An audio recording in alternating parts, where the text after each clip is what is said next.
نحمده ونصلي ونسلم على رسوله الكريم اما بعد فاعوذ باللہ من الشیطان الرجیم بسم اللہ الرحمن الرحیم۔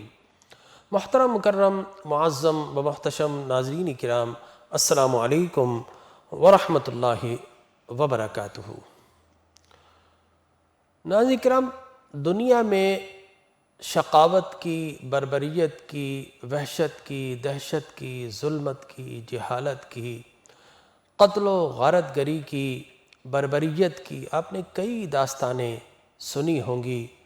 تاریخ کے سینے پر کئی داستانیں آج تک رقم ہے، اس لیے کہ انسان بڑا عجیب و غریب حیوان ہے جس کو اللہ تبارک و تعالی نے عقل بھی دی ہے، بصیرت بھی دی ہے، اور دیگر حیوانوں سے اللہ نے اس انسان کو نطق و بیان بھی دیا، اس لیے ہمیں حیوان ناطق کہا جاتا ہے، بولنے والا حیوان۔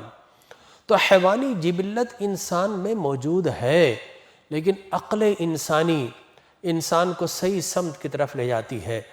انسان کے سینسز، انسان کے پرسیپشنز، حواس خمسہ محتاج ہے عقل کے، اور عقل یقینی طور پر محتاج ہے ہدایت کی۔ لہٰذا جب تک انسان کو ہدایت نہ ملے، انسان کو ڈائریکشن اور سمت میسر نہیں آتی۔ تو اللہ تبارک و تعالی نے انسان کو صحیح سمت اور رہنمائی دینے کے لیے حضرات انبیاء کرام، رسل اعظام علیہ الصلاۃ والتسلیم کا مبعوث فرمایا، اور اللہ کے انبیاء اور رسل اعظام انسان کو ہدایت کا راستہ دکھاتے رہے، اس کو رحمت کیا ہے، مہربانی کیا ہے، شفقت کیا ہے، انسان کا عفو و درگزر کیا ہے، اور انسان کو کس طرح زندگی گزارنا ہے، انبیاء کرام یہ ہدایت دیتے رہے۔ لیکن اس کے باوجود انسان کی جو وحشت ہے، حیوانیت ہے، وہ کبھی نہ کبھی ابھر کر سامنے آتی ہے۔ تو کبھی ہم نے انسانی سروں کے کٹے ہوئے مینارے دیکھے، کبھی ہم نے انسانوں کے خون سے بنی ہوئی ندیاں دیکھی، کبھی ہم نے دریائے دجلہ کو خون سے سرخ ہوتے دیکھا، اور یہ سارے مناظر تاریخ ہمیں دکھاتی رہی ہے۔ لیکن کربلا کے تپتے ہوئے ریگزاروں میں وہ المناک داستان، وہ سفاکانہ، وہ جابرانہ داستان رقم کی گئی ہے کہ جس کو بتانے سے زبان قاصر ہے، الفاظ محتاج ہیں۔ یہ واقعہ بیان کرنے والوں کو بڑی ہمت جمع کرنا پڑتی ہے، پھر کہیں جا کر الفاظ کوئی خد و خال بناتے ہیں، اور یہ بتانا اس لیے بھی ضروری ہے کہ ہمارے آنے والی نسلوں کو پتہ چل سکے کہ اتنی المناک داستان کے پیچھے اصل میں فلسفہ کیا تھا، نظریہ کیا تھا۔ تو میں آگے چل کر یہ نظریے ضرور آپ کی خدمت میں بیان کروں گا، اس سے پیشتر بھی بیان ہو چکے، لیکن 60 ہجری میں ایک ایسا بڑا حادثہ رونما ہوا کہ بعد میں آنے والے سارے حادثات دراصل اسی حادثے کی وجہ سے وہ رونما ہوئے ہیں۔ وہ حادثہ کیا تھا؟ 60 ہجری میں یزید تخت نشین ہو گیا، ایک ظالم، ایک سفاک اور ایک انہیومن، انسانیت کی تذلیل کا باعث بننے والا ایک شخص تخت نشین ہو گیا۔ اب وہ کس طرح تخت نشین ہوا، اس کے پیچھے بھی بے شمار محرکات موجود ہیں، لیکن وہ جیسے ہی تخت نشین ہوا، اس نے پہلا سرکولر، پہلا اعلامیہ اور پہلا آرڈر یہ جاری کیا کہ امام حسین ابن علی علیہ الصلاۃ والتسلیم کو میری بیعت پر مجبور کیا جائے، انہیں میرے سامنے سرنڈر کیا جائے۔ بڑی عجیب و غریب بات ہے کہ مفضول شخص یہ چاہتا ہے کہ افضل شخص اس کے سامنے آ کر جھک جائے۔ کیوں؟ اس لیے اسے پتا تھا کہ وہ خلافت کا یا وہ حکومت کا حقدار نہیں ہے۔ روئے زمین پر اس وقت امام حسین ابن علی سے بڑھ کر کوئی افضل اعلیٰ اللہ کی مخلوق میں شخص نہیں تھا، وہ ذات سب سے افضل و اعلیٰ تھی اس وقت۔ لہٰذا وہ یہ چاہتا تھا کہ اگر افضل میرے سامنے جھک گیا، امام حسین میرے سامنے جھک گئے، تو یقینی طور پر میری حکومت دیرپا ہو جائے گی، سب تسلیم کر لیں گے، لیکن اگر امام نے تسلیم نہیں کیا تو کوئی بھی تسلیم نہیں کرے گا۔ چنانچہ اس مقصد کے لیے اس نے مدینہ کے گورنر ولید بن عقبہ کو لکھا، کسی بھی طریقے سے حضرت جابر بن عبداللہ، حضرت عبداللہ بن زبیر رضی اللہ تعالی عنہما، حضرت ابن عمر رضی اللہ تعالی عنہما اور حضرت حسین بن علی رضی اللہ تعالی عنہما کو میرے حق میں جھکایا جائے، ان سے بیعت لی جائے۔ چنانچہ جیسے ہی بلاوا آیا گورنر کا تو عبداللہ ابن زبیر اور امام حسین ابن علی رضی اللہ تعالی عنہم نور علم سے یہ دیکھ چکے تھے کہ یقینی طور پر ہمیں اس وقت بلایا گیا ہے، تو یقینی طور پر حضرت امیر معاویہ کا انتقال ہو گیا ہے اور لا محالہ یزید لعین الدنیا والآخرہ تخت نشین ہو چکا ہے، لہٰذا یہ بلاوا قاصد کا یہ بغیر موقع کے آیا ہے تو یقینی طور پر یہ امر درپیش ہوگا۔ لہٰذا عبداللہ ابن زبیر رضی اللہ تعالی عنہ ناظرین کرام رات ہی کو مدینہ منورہ چھوڑ کر چلے گئے۔ امام علی مقام نے کہا کہ کل میں گورنر کے پاس آؤں گا، تو امام علی مقام دوسرے دن ولید بن عقبہ کے گورنر ہاؤس کے اندر تشریف فرما ہوئے اور غرض و غایت پوچھی تو واقعہ وہی تھا۔ ولید بن عقبہ اہل بیت سے محبت کرنے والا شخص، انسان دوست شخص تھا۔ انہوں نے کہا کہ جناب یہ معاملہ ہے، آپ کو بیعت کرنا ہے۔ امام علی مقام نے کہا میرا جیسا شخص یوں چھپ کر بیعت نہیں کرے گا، میں جاؤں گا اپنے اعوان و انصار سے، اپنے اقربا سے، اپنے اعزہ سے مشورہ کروں گا، اس کے بعد اگر بیعت کرنا ہوئی تو علی الاعلان بیعت کروں گا، انکار کرنا ہوا تو علی الاعلان انکار کروں گا۔ چنانچہ امام علی مقام واپس پلٹ گئے اور دوسرے دن آپ نے اہل بیت اپنے اعوان اور انصار کے ساتھ مدینہ منورہ چھوڑنے کا فیصلہ کیا۔ ناظرین کرام، وحشت دہشت دنیا آج ٹیررزم کی بات کرتی ہے، دہشت گردی کی بات کرتی ہے، اس سے بڑی دہشت گردی اور کیا ہوگی کہ امام علی مقام وہ مدینہ جو آپ کے نانا نے یثرب سے جسے مدینہ بنایا، وہ بیماریوں کا گھر جسے دار الشفا بنایا، وہ مدینہ منورہ جہاں آپ کے والد ماجد اور آپ کی مادر مہربان کا عقد ہوا، نکاح ہوا، جہاں پر آپ کی ولادت ہوئی، آپ کے بھائی کی ولادت ہوئی، آپ کے سارے خاندان وہاں پر تشریف فرما ہے، اور سب سے بڑھ کر یہ کہ وہ مدینہ منورہ، وہ شہر خوباں، وہ شہر عاشقاں، جہاں پوری روئے زمین کے مسلمانوں کی خواہش ہوتی ہے کہ وہ ایک نگاہ مدینے کی بستی کو دیکھ لے، وہ ایک نگاہ بس گنبد خضرا کو دیکھ لے، مکین گنبد خضرا کے روزے کی زیارت کر لے۔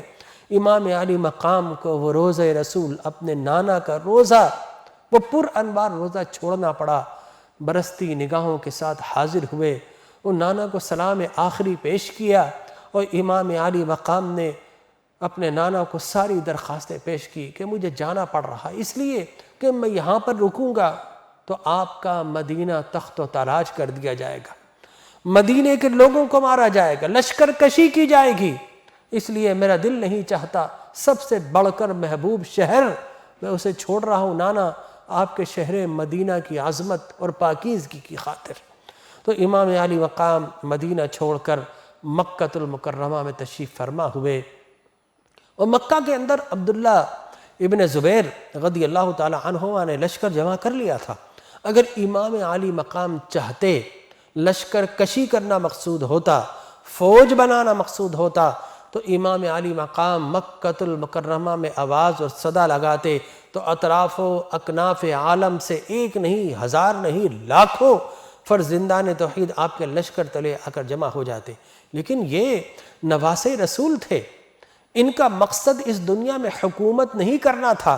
حکومت کسی ملک کی نگہبانی کا نام ہے، آپ تو امام تھے، اور امامت ملت اور امت کی نگہبانی کا نام ہے۔ چنانچہ آپ تو امامت کے مقام پر فائز تھے، جو کہ ایک بادشاہت سے بڑا مقام ہے، لہٰذا آپ چھوٹے مقام کی طرف کیوں جاتے؟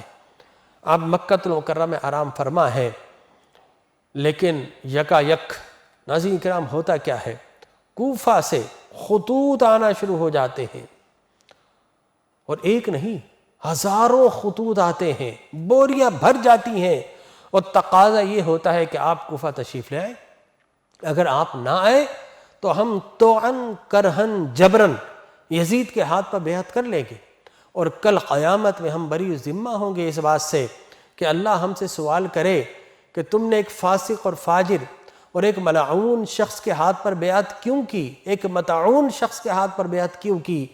تو اے امام ہم جواب دیں گے کہ ہم نے امام علی مقام کو پکارا تھا، اپنے امام کو پکارا تھا کہ تشریف لائیے، اہل کوفہ آپ کی راہوں میں دل بچھائے بیٹھے ہیں، ہمارا دل فرش و راہ کیے، آپ کی نگاہ، ہماری نگاہیں آپ کی منتظر ہے، آپ قدوم ممونیت لزوم سے کوفہ والوں کو سرفراز فرمائیے۔ ایک نہیں، ہزاروں لوگ اپنی جان، اپنا مال، اپنی آبرو، اپنی عزت، اپنے بچے، اپنا گھر بار سب کچھ لٹانے کے لیے تیار ہیں۔ اگر امام آپ نہ آئے تو کل قیامت میں آپ جواب دہ ہوں گے، اللہ کی بارگاہ میں ہم جواب دینا ہوں گے۔ اب شرعی تقاضا تھا، اتمام حجت پوری کرنے کے لیے آپ کا جانا ضروری ٹھہرا تھا، جی کا جانا ضروری ہو گیا تھا۔ امام علی مقام نے جب سارے صحابہ کرام، ظاہر ہے کہ اس وقت چیدہ صحابہ کرام موجود تھے، 60 ہجری حضور اکرم صلی اللہ علیہ وسلم کو وفات شریف کو کم و بیش 50 سال ہونے کو تھے، اور اس کے بعد کچھ صحابہ کرام ضرور دنیا میں موجود تھے، لیکن وہ سارے کے سارے 60 65 70 80 سال کی عمر کو پہنچ چکے تھے۔ امام علی مقام خود 56 ساڑھے 56 سال کی عمر کے ہو چکے تھے۔ حضور اکرم صلی اللہ علیہ وسلم کی وفات شریف ہوئی، اس وقت امام حسین کی عمر کیا تھی؟ 1.5 سال 2 سال ہارڈلی، اس سے زیادہ کہ آپ نہیں تھے۔ لہٰذا اب جتنے بھی صحابہ اور تابعین میں سے بھی اکثر ایسے تھے کہ جو بڑھاپے کی دہلیز پر قدم رکھ چکے تھے، لہٰذا اب سب نے امام علی مقام کو یہی مشورہ دیا کہ اے امام، چاہے ابن عمر ہو، سارے عبادلہ، چاہے وہ عبداللہ ابن زبیر ہوں، عبداللہ بن جعفر ہوں، عبداللہ بن عمر ہوں، عبداللہ بن عباس ہوں، سب نے یہی مشورہ دیا کہ الکوفی لا یوفی، وہ کوفے والے وفا نہیں کرتے ہیں، دعوے بہت بڑے کرتے ہیں، ٹھیک ہے محبت بھی کرتے ہوں گے، لیکن جب وقت آتا ہے تو بے وفائی کر جاتے ہیں۔ آپ کے والد محترم شیر خدا حضرت علی کرم اللہ وجہہ الکریم خلافت کے عالم میں آپ کو قتل کیا گیا، آپ کو شہید کیا گیا، لہٰذا وہ کوفہ والے با وفا لوگ نہیں ہیں، وہ اپنے لوگوں کو ڈستے ہیں۔ ظاہر ہے کہ وہ حضرت علی کرم اللہ وجہہ الکریم کا جو قاتل تھا عبد الرحمن ابن ملجم، امام علی شیر خدا نے انہیں خود اپنے ہاتھوں سے پرورش کی تھی، اسے تحفے تحائف دیا کرتے تھے، اس کی ضرورتوں کا خیال رکھا کرتے تھے، لیکن اس کے باوجود اس لعین نے حضرت علی کرم اللہ وجہہ الکریم کو ایسا زخم لگایا کہ آپ شہید ہو گئے۔ یہ ساری کی ساری چیزیں آپ کی نگاہوں کے سامنے موجود تھی۔ حضرت امام حسین کو بھی یہ باور کرایا گیا، احتیاط کا تقاضا یہ تھا کہ آپ نہ جائیں۔ امام حسین رضی اللہ تعالی عنہما آپ نے کہا کہ ٹھیک ہے، میں احتیاط کے پیش نظر اپنے بھائی مسلم بن عقیل کو بھیجتا ہوں۔ حضرت مسلم بن عقیل کو بھیجا، اور آپ کے ساتھ بھی آپ کے 2 صاحبزادے تشریف فرما ہوئے، عازم سفر ہوئے، اور یہ اس بات کی دلیل تھی حضرت امام مسلم بن عقیل سے لے کر امام حسین تک کوئی بھی لڑائی کے لیے نہیں گیا تھا، جنگ کے لیے وہاں پر نہیں گیا تھا، وہ تو مہمان بن کر جا رہے تھے، پورا کوفہ ان کا میزبانی کے لیے تیار تھا، لہٰذا مسلم بن عقیل کو بھیجا گیا۔ حضرت مسلم بن عقیل رضی اللہ تعالیٰ عنہ جب کوفہ پہنچے تو لوگوں نے والہانہ انداز سے آپ کا استقبال کیا، اور کچھ ہی دنوں میں بعض روایات میں 40,000، بعض روایت میں 80,000 لوگ آپ کے ہاتھ پر بیعت کر چکے، اور سب کے سب یہ کہتے تھے کہ آپ ہمارے یہاں تشریف لائیں، کوئی کہتا ہمارے یہاں تشریف لائے۔ امام علی مقام کے ارد گرد سارے کے سارے وہاں پر محبین اہل بیت موجود تھے، اہلیان کوفہ موجود تھے۔ اب عالم یہ تھا کہ آپ نے حضرت امام علی مقام کو خطوط لکھ دیے کہ امام یہاں پر سارے کے سارے آپ کا استقبال کرنے کے لیے تیار ہیں، حالات بہت سازگار ہیں، آپ تشریف لائیے۔ خطوط جا چکے تھے۔ اب معاملہ کیا تھا؟ انہی کوفیوں کے اندر کچھ ایسے بھی تھے کہ یزید کے زر خرید غلام تھے، چنانچہ انہوں نے یزید کو لکھ دیا کہ اے یزید، it is a high time to do something, یہ بالکل آخری وقت ہے، کچھ کرو ورنہ تمہاری خلافت آج گئی کہ کل گئی۔ جانے والی ہے. ابھی کوفہ والے ہیں، تھوڑی دیر میں بصرہ والے، اور پھر دمشق والے بھی امام اہل بیت کے ہاتھ پر بیعت کر گئے، تو پھر تمہارا یہ تخت بس چند دنوں کا مہمان ہے. یزید کو جب پتہ چلا تو گورنر کوفہ نعمان بن بشیر کو معزول کیا، اور شقی زمانہ، شقی القلب، بدبخت زمانہ، اب عبید اللہ ابن زیاد کو راتوں رات اس نے گورنر بنایا، نعمان بن بشیر کو معزول کیا. نعمان بن بشیر بھی اہل بیت سے محبت کرنے والے تھے، اس کی نگاہوں کے سامنے سب بیعت کر رہے تھے، اس نے کوئی تردد نہیں کیا، کسی سے کوئی سوال نہیں کیا. لیکن اب عبید اللہ ابن زیاد، وہ قاتل زمانہ، وہ سفاک اور وہ درندہ نما شخص اب گورنر بن چکا تھا. لہٰذا اس نے آتے ہی لوگوں کو وارن کرنا شروع کر دیا کہ امام کے ہاتھ پر بیعت نہ کیا جائے، لیکن لوگ جوک در جوک بیعت کر رہے تھے. لہٰذا اس نے پہلے ہی اپنے سفاکانہ اور جابرانہ مشن کا آغاز اس طرح کیا کہ اس نے کوفہ کے جو بڑے بڑے دولت مند، صاحبان حیثیت، صاحبان ثروت اور بڑے بڑے جو قبیلے کے سردار تھے، ان کو آتے ہی اس نے گورنر ہاؤس کے اندر ان کی دعوت کا اہتمام کر دیا. لوگوں کو ابھی پتہ نہیں تھا کہ نعمان بن بشیر معزول کر دیے گئے، وہ یہی سمجھ رہے تھے وہی گورنر ہے. لوگ جب گورنر ہاؤس پہنچے ہیں دعوت میں، تو پتہ یہ چلا کہ وہاں پر تو باقاعدہ ان کو قتل کرنے اور ان کو گرفتار کرنے کی تدابیر ہو چکی ہے. سب کو گرفتار کر لیا گیا اور ان کو گورنر ہاؤس کی فصیل پر، دیوار پر، چھت پر کھڑا کر دیا گیا کہ اب تم اپنے اپنے لوگوں کو بلاؤ. ادھر امام مسلم بن عقیل کو جب یہ پتہ چلا کہ ہانی بن عروہ اور دیگر بڑے بڑے سردار کو گرفتار کر لیا گیا ہے، تو امام عالی مقام گورنر ہاؤس کی طرف گئے. وہاں 4000 کے قریب لوگ آپ کے ساتھ تھے.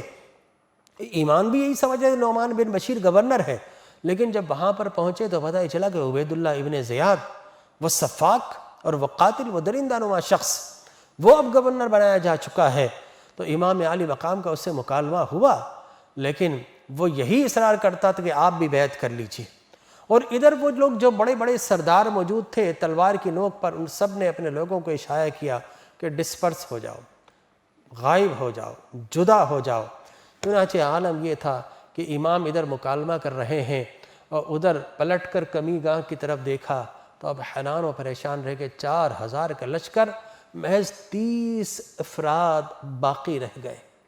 مغرب کا وقت ہوا، امام مسلم بن عقیل نے نماز مغرب کی امامت فرمائی، اور جب سلام پھیرا تو 30 میں سے بھی 20 غائب ہو چکے تھے، محض 10 افراد رہ چکے تھے. اللہ اکبر. 10 افراد کے ساتھ آپ کوفہ کی گلیوں میں آپ جب جا رہے تھے تو آہستہ آہستہ ایک دو کر کے سب فرار ہو گئے. امام نے تھوڑی دیر بعد دائیں بائیں دیکھا تو تنہا تھے، غریب الوطنی کے عالم میں، دروازوں کو کھٹکھٹا رہے ہیں. کچھ دیر قبل 80,000 لوگ بیعت کر چکے تھے. اب عالم یہ تھا کہ آپ دروازہ کھٹکھٹا رہے، کوئی دروازہ کھولنے کے لیے تیار نہیں ہے. امام حسین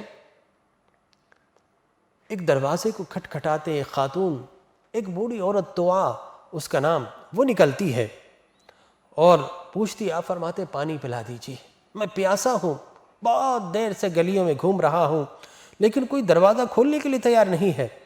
وہ خاتون اپنے گھر کا دروازہ کھولتی ہے. امام مسلم بن عقیل اس کے گھر میں داخل ہوتے، پانی پیش کیا جاتا. پوچھتی، آپ کون ہیں؟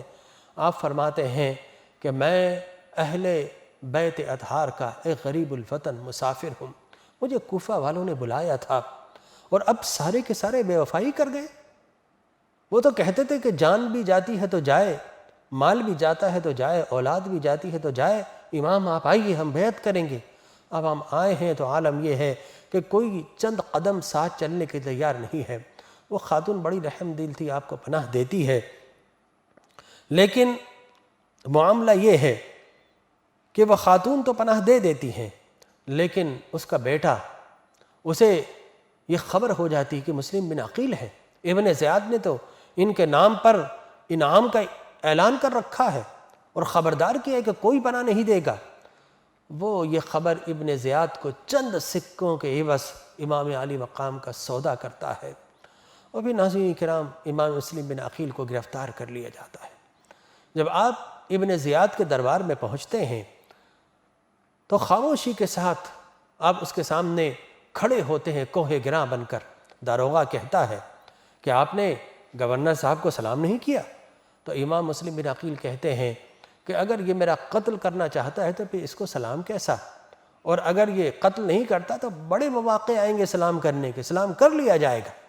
ابن زیاد کہتا ہے کہ بیعت کرو۔ امام مسلم بن عقیل کہتے ہیں ہرگز نہیں، جب تک امام حسین بیعت نہیں کرتے مسلم بن عقیل کس طرح بیعت کر سکتا ہے؟ کہا پھر قتل کے لیے تیار ہو جاؤ۔ کہا کہ میرا سینہ حاضر ہے، میرا سر حاضر ہے، یہ کٹ تو سکتا ہے لیکن امام حسین کے بغیر تن تنہا یزید کے سامنے جھک نہیں سکتا۔ اللہ اکبر، جو سر تقدیس و احترام کے لیے رب کی بارگاہ میں جھکتے ہوں وہ پھر کسی اور کے سامنے کس طرح جھک سکتے ہیں؟ ناظرین کرام، وہ کہا جاتا ہے نا، جو اللہ سے نہیں ڈرتا وہ سب سے ڈرتا ہے، اور جو رب سے ڈرتا ہے وہ پھر کسی اور سے نہیں ڈرتا۔ تو رب سے ڈرنے والے کسی اور کو کس طرح ڈریں گے؟ کہا کہ پھر قتل کر دیا جائے گا۔ امام نے کہا کہ ٹھیک ہے۔ عمر بن سعد، جو سعد بن ابی وقاص رضی اللہ تعالی عنہ وارضہ، حضور کی جانب سے تیر چلواتے تھے، تو حضور اکرم صلی اللہ علیہ وسلم نے جملہ سعد بن ابی وقاص کے لیے کہا۔ ساری دنیا کہتی یا رسول اللہ آپ پر ہمارے ماں باپ قربان، لیکن سعد بن ابی وقاص کے لیے سرکار مدینہ راحت قلب و سینہ صلی اللہ علیہ وسلم نے کہا کہ اے سعد تجھ پر میرے ماں باپ قربان۔ اس انداز سے تیر چلا رہے تھے۔ سعد بن ابی وقاص عشرہ مبشرین میں اتنے جلیل القدر صحابی، لیکن اس کا بیٹا یزیدی دربار میں موجود ہے۔ لیکن وہ حضرین کرام، یہ اللہ کی عجب حکمتیں ہیں۔ نوح علیہ السلام کا بیٹا جب کشتی میں نہیں بیٹھتا تو کیا فرمایا؟ قال یا نوح انہ لیس من اہلک انہ عامل غیر صالح۔ اے نوح، یہ تیرا بیٹا نہیں ہو سکتا، یہ تو غیر عمل کر کے، برا عمل کر کے تجھ سے دور ہو چکا ہے۔ ناظرین کرام، نوح علیہ السلام کی بڑی شان، لیکن ان کا بیٹا جب ان کے ساتھ نہیں آتا تو ہم کوئی الزام معاذ اللہ ثم معاذ اللہ نوح علیہ السلام کو نہیں دے سکتے۔ اسی طرح اگر سعد بن ابی وقاص رضی اللہ تعالی عنہما جلیل القدر صحابی ہے، خبردار اگر ان کا بیٹا اگر سرکش اور باغی ہو گیا، اسلام اور اہلیان اسلام اور اہل بیت کا دشمن ہو گیا، خبردار کوئی سعد بن ابی وقاص رضی اللہ تعالی عنہ کی شان میں گستاخی نہ کرے، اس لیے کہ وہ عشرہ مبشرین میں ہے۔ میرے نبی نے انہیں کہا کہ اے سعد تجھ پر میرے ماں باپ قربان ہو جائے، اور حضرت علی کرم اللہ وجہہ الکریم کی فضیلت کی کئی احادیث مبارکہ سعد بن ابی وقاص رضی اللہ تعالی عنہ خود اس کے راوی ہیں۔ چنانچہ مسلم بن عقیل نے سعد بن ابی وقاص سے کہا، دیکھو کوفہ والوں، میں فلاں شخص کو 700 درہم میں نے قرضہ دینا ہے، میرے بعد وہ قرضہ دے دینا، اور اگر میں قتل کر دیا جاؤں تو میری لاش کو تم خود دفنا دینا، یہ نہ ہو کہ میری لاش کو گھسیٹا جائے۔ اور تیسرا آپ نے کہا کہ خدا کے لیے امام حسین کو لکھ دو کہ اب کوفہ نہ آئے۔ چنانچہ سعد بن ابی وقاص سے عبید اللہ بن زیاد نے پوچھا کیا کہا؟ تو آپ نے تینوں چیزیں بتائی۔ اس نے کہا ٹھیک ہے، یہاں تک جائز ہے۔ اور پھر مسلم بن عقیل رضی اللہ تعالیٰ عنہ کو محل کی چھت پر لے جا کر اللہ اکبر آپ کا سر قلم کر دیا گیا، تن سے جدا کر دیا گیا، اور آپ کی لاش کو فصیل گورنر سے لٹکا دیا گیا۔ انا للہ و انا الیہ راجعون۔ آپ نے قتل ہونا، شہید ہونا پسند کر لیا، لیکن ظالم و فاسق کے سامنے جھکنا قبول نہیں کیا۔ امام مسلم بن عقیل رضی اللہ تعالیٰ عنہ کی شہادت کے بعد ان کے 2 ننھے شہزادے بھی تھے۔ ابن زیاد نے اعلان کر دیا کہ جو ان شہزادوں کو میری بارگاہ میں پیش کرے گا اسے انعام دیا جائے گا۔ چنانچہ بڑے بڑے لالچی شخص اس دنیا میں پیدا ہوئے، چند سکوں کے عوض اپنا ایمان بیچ دیتے ہیں۔ ایسے ہی ایک شخص حارث نامی شخص نے، جب وہ شہزادے غریب الوطنی میں کسی لشکر کی تلاش میں، کسی قافلے کی تلاش میں جا رہے تھے کہ ہمیں کسی طریقے سے مدینہ منورہ پہنچا دیا جائے، تو وہ اس کے ہتھے چڑھ گئے، اور وہ شخص لایا اور لا کر ان دونوں بچوں کو اپنے گھر میں چھپا لیا کہ صبح پیش کر دیا جائے گا۔ پھر خیال آیا کہ اگر میں ان بچوں کو لے کر جاؤں گا راستے میں کوئی اور شخص مجھ سے نہ چھین لے، میرا انعام کہیں نہ مارا جائے۔ چنانچہ اس نے صفاقی، بربریت، یہ وہی لوگ ہیں ناظرین کرام جنہوں نے امام حسین کو خطوط لکھے تھے کہ ہم آپ کے محبین ہیں، ہم آپ کے چاہنے والے، آ جائیے۔ وہ ننھے شہزادے اہل بیت اطہار، اس ظالم نے ان دونوں کے سر قلم کر دیے اور بوری میں ڈال کر دوسرے دن ابن زیاد کے پاس پہنچ گیا کہ دیجئے میرا انعام۔ اب ابن زیاد، اس نے کہا کہ تم نے سر قلم کر دیے، مجھے تو یزید کی بارگاہ میں ان کو پیش کرنا تھا، تمہاری ہمت کیسے ہوئی کہ ان کے سر قلم کرو؟ تو ابن زیاد تو گرگٹ کی نسل سے تھا، اس نے یہ کہا اور وہ لانے والے حارث کا سر تن سے جدا کر دیا۔ تو یہ انجام ان قاتلان حسین کا بعد میں ہوا ہے سب کا، لیکن وہیں پر اللہ تبارک و تعالی نے دکھا دیا کہ میرے نبی کے اہل بیت کہ اگر خون سے ہاتھ رنگو گے تو اس دنیا میں خائب و خاسر ہو جاؤ گے۔ تو ناظرین کرام، حضرت مسلم بن عقیل رضی اللہ تعالیٰ عنہ، ان کے شہزادے شہید کر دیے گئے، اور ادھر امام عالی مقام کوفہ کی جانب روانہ ہو چکے تھے، اور راستے میں فرزدق ایک مشہور شاعر تھا، وہ آپ کو ملا۔ آپ نے پوچھا بتاؤ کوفہ سے کیا خبر لائے ہو؟ اس نے کہا کہ خدا کی قسم جب میں نکلا تھا تو عالم یہ تھا کہ کوفہ والوں کے دل تو آپ کے ساتھ ہیں لیکن ان کی تلواریں یزید کے ساتھ ہیں۔ امام عالی مقام کو پھر کچھ ہی دیر کے بعد یہ بھی خبر ہو گئی کہ مسلم بن عقیل رضی اللہ تعالیٰ عنہ کو شہید کر دیا گیا ہے، اور ان کی لاشیں کوفہ کے بازاروں میں گھسیٹی جا رہی ہیں۔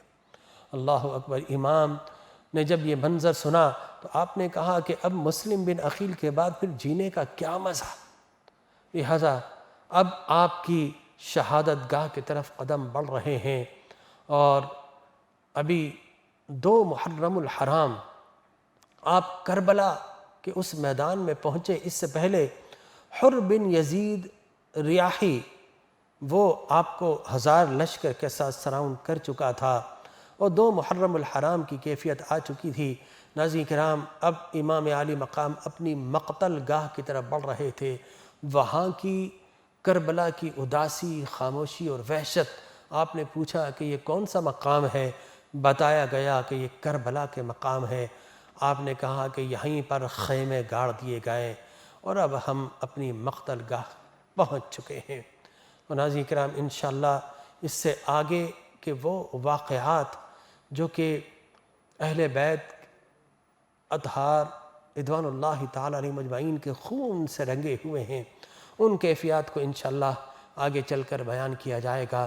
لیکن یہ فقط واقعات نہیں ہے، یہ عبرت کی داستانیں ہیں، یہ اہل بیت اطہار کی خون سے رنگین داستانیں ہیں، اور یہ بتاتی ہیں کہ اس دنیا کے اندر جب انسان اگر لالچ میں آ جائے، انسان وحشت و بربریت میں آ جائے، تو پھر انسان نہیں رہتا بلکہ ابلیس کا برہنہ رقص بن جاتا ہے، اور پھر انسان ہی انسان کا دشمن بن کے سارے رشتوں کو، ساری حرمت کو پامال کر دیتا ہے۔